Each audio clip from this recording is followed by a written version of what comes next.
Good morning. Buenos días. Thank you for the nice introduction, Sarita. Yes, that invitation has been pending for 2 years, and I'm honored to be here. I am humbled by the opportunity to be the keynote speaker for this great event. Thank you.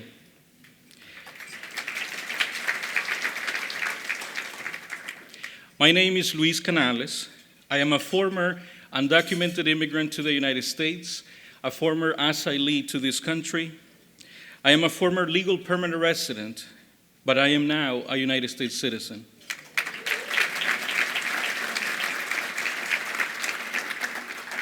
I am an immigration attorney and founder to Canales Law Offices in Cherry Hill, New Jersey. I have been married to the love of my life, who's here with me today, Marjorie Canales. I've been married to her for 12 years. I have 3 children. Their names are Luis, he is 19. I have Jeremy, he is 3. And I have Julian, who is 1 year old. Yes, I am a very busy person. I was born to a poor family in Honduras. My parents had 14 children, and I thank God that they had that many children because I am child number 12. Being raised by a poor family has brought a lot of challenges for my parents and also for us, their children. But even in the most of trying situations, God provides, and the desire to succeed in life can be lit from the inside out. By the time I was 8 years old, I was already working to help my parents in any way that I could. Just like my siblings and my dad, I also helped put food on the table. The many jobs I had as a child also helped to provide for notebooks, pens, pencils, and a backpack to go to school. Even though I had to go to school with torn shoes, nothing stopped my learning. Just like the Building One Community Center, my parents and I believed that education empowers people. We knew that education would be our way out of poverty and our way to improve our chances of surviving in a country that had been riddled with a lot of violence even since before I was born in 1987. Although my parents did not attend school themselves, they wanted all of their children to complete 6th grade at least, so that no one could take advantage of us in life. They said that education is the only treasure that no thief will steal from anyone and no burglar will take away. My parents are lucky. They accomplished that goal since all of their children completed at least their 6th grade and then their high school. After 6th grade, it was left for all of us to decide if we wanted to continue our education. And it was up to us to go work, buy our own books, uniforms, shoes, and backpacks. I have had many jobs in my life. I was a self-made merchant, an entrepreneur. I got so good at it that I was able to sell tierra blanca, white soil. In Honduras, the housewives use that type of dirt to paint their wood stoves and their kitchens, and I was able to sell it to them. I then upgraded to be an announcer at the local market, where I would not let go of any passerby until they bought something from the business I was working for. And then my last job in Honduras was at a local radio station where I learned how to operate a radio show, and I was trained to speak like a radio host. I even narrated advertisement at the speed of an auctioneer, something like this. Banco de Occidente, el banco 300% hondureño, su banco.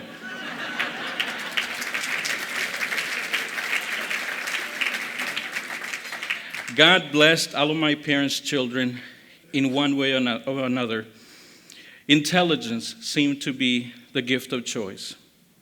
As a maternal aunt once said to my mother, "Your children are ugly because they're ugly, but they're intelligent." My life in Honduras was okay up until the gangs started to recruit me to join the ranks. I was first invited to join, and upon my continued refusal, I was threatened, intimidated, and persecuted.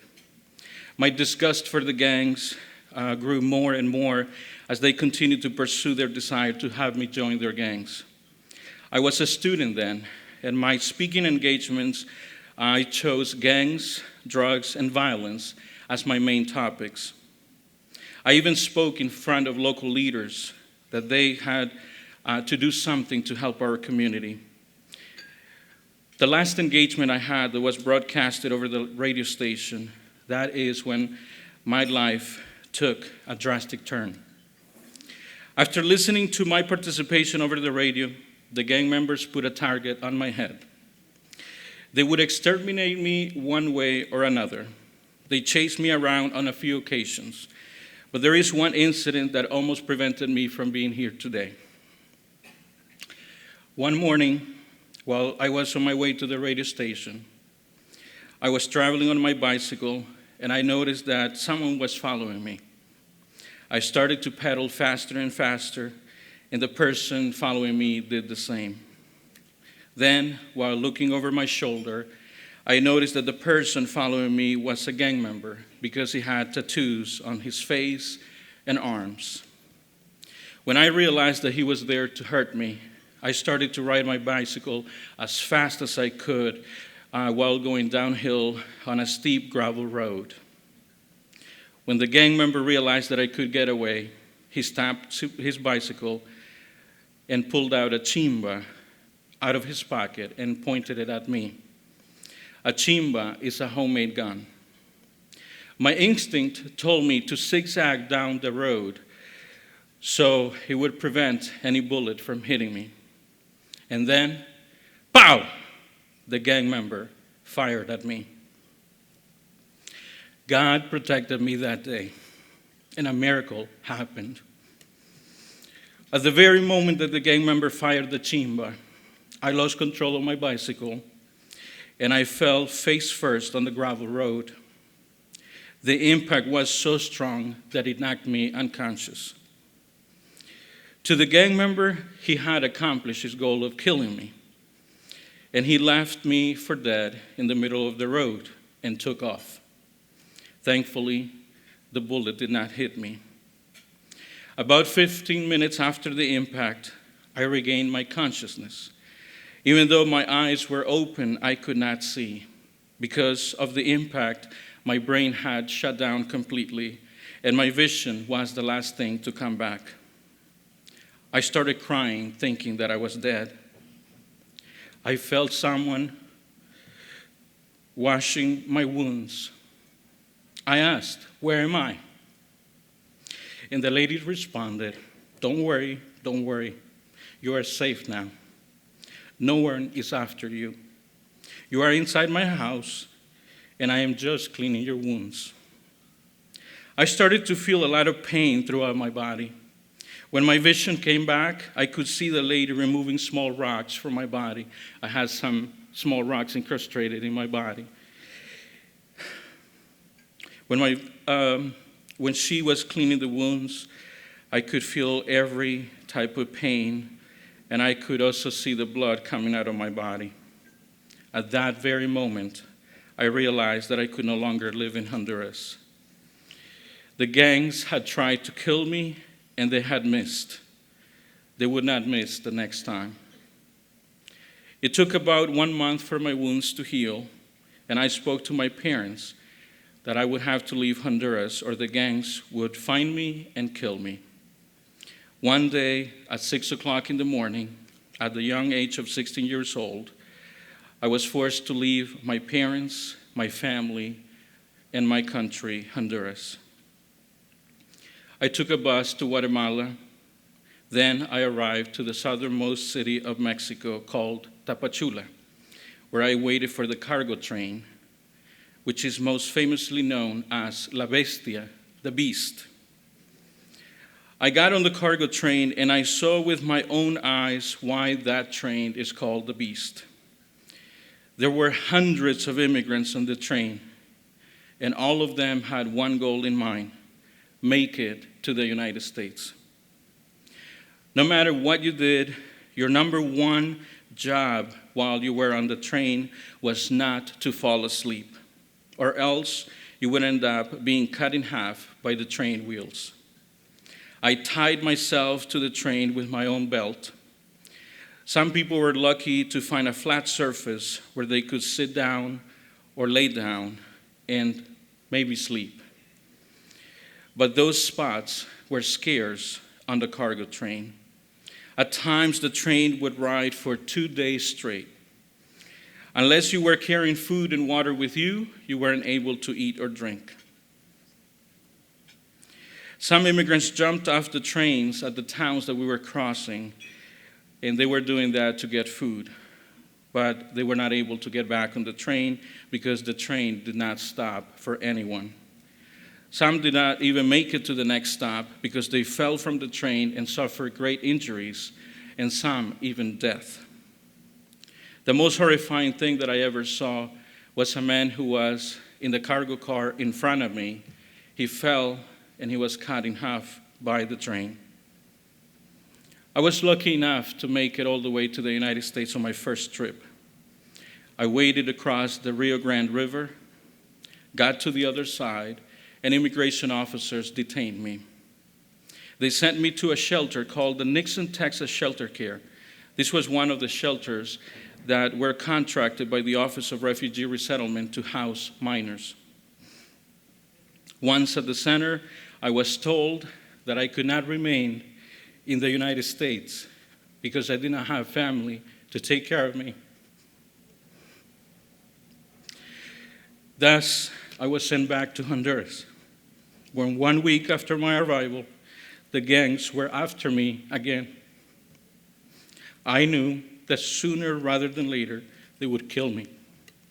So I left Honduras for the second time and the third time. But unfortunately, I was detained by Mexican immigration authorities, and I was sent back to Honduras again and again. When your life is at risk, there is no limit to how many times you will try to get away and find a safer place. I left Honduras for the fourth and final time to make it to the United States. This time, I had a phone number for a family member who lived in Scranton, Pennsylvania. I made it to the United States again, and I crossed the border by hopping from beam to beam on the cargo train bridge at the U.S.-Mexico border.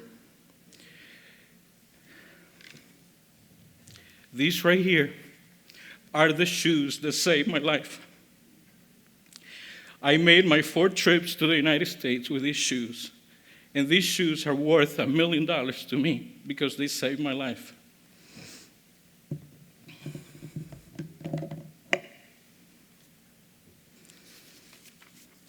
When I arrived in Scranton, I realized that if I wanted to make it in this country, I would have to assimilate in the community. I realized that I needed to learn English. I did not know much English then, but I had been given a small Spanish-English dictionary at the shelter where I was housed in Texas. So I started to translate the local newspaper. I looked up every word that I found in the articles. I learned the word and the meaning in Spanish. Pronunciation came later. And that is how I am self-taught in English. Later on, I was able to find an English program called School of Volunteers for Literacy, similar to what the B1C has. And I started to learn English. 6 months later, I became a volunteer of the place, and about 1 year later, I also became an employee where I was in charge of about 500 students and many other programs that they had. I was also a computer technician, and I did perform many other jobs at that place. I also joined the Hispanic community at Nativity of Our Lord Church in Southside Scranton, where I became the leader within the church, and that is where I met my wife, Margie. It was there in Scranton, Pennsylvania, that I realized the great need for immigration lawyers and for lawyers that would be passionate about helping immigrants. From the time I crossed the border to the time that my case was decided, it took 5.5 years. The first 2.5 years, I was appearing in court by myself. But then I received an ultimatum from the immigration judge. You bring a lawyer next time, or you will have to represent yourself before this court, and most likely you are going to be removed to Honduras. I had no choice but to look for an immigration attorney. I found an immigration attorney by the name of Tracy Hubbard, who had just started her practice in Scranton, Pennsylvania.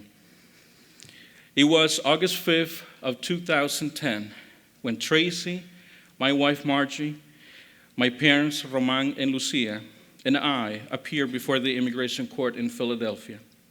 The final hearing for my case had started, and I was called to give my testimony.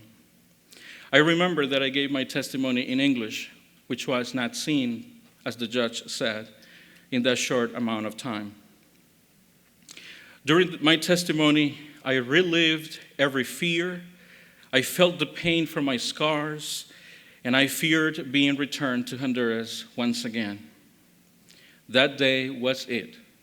I was either going to be allowed to stay here in the United States, or I would be ordered removed from the United States. When I finished my testimony, the trial attorney for the government got up and asked the judge for a recess so she could ask her supervisor some questions. The attorney left the room, and about half hour later, she came back in the room, stood in front of the judge, and said these words, "Your Honor,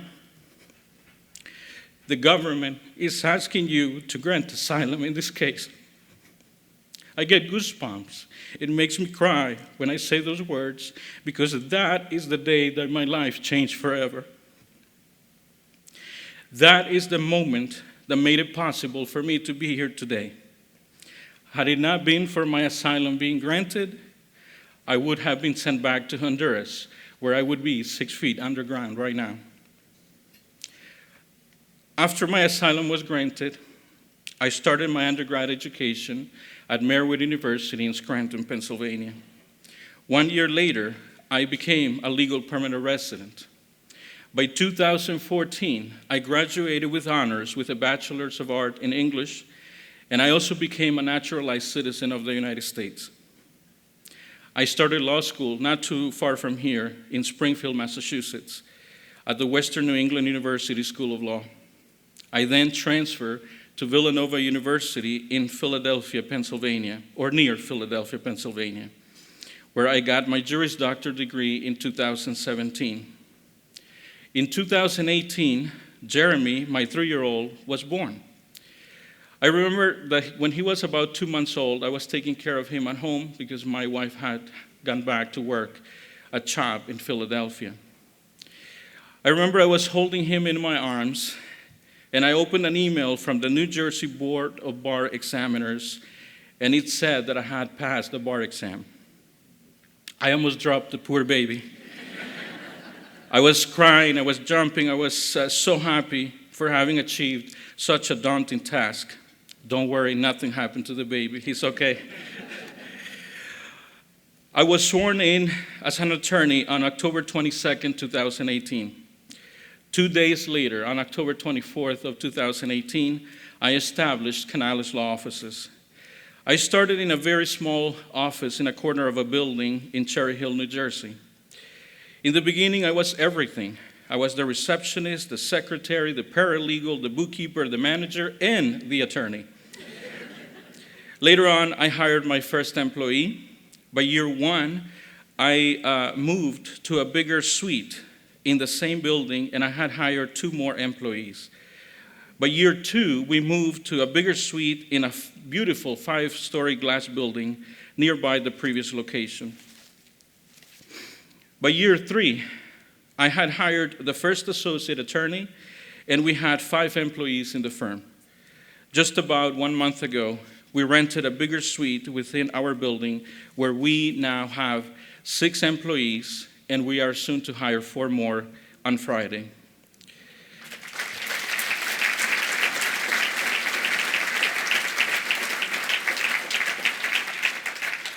The hard work has paid off, but we have consistently grown, And one of the things that has not changed in our business is our goal to help immigrants, to help the most vulnerable in our community.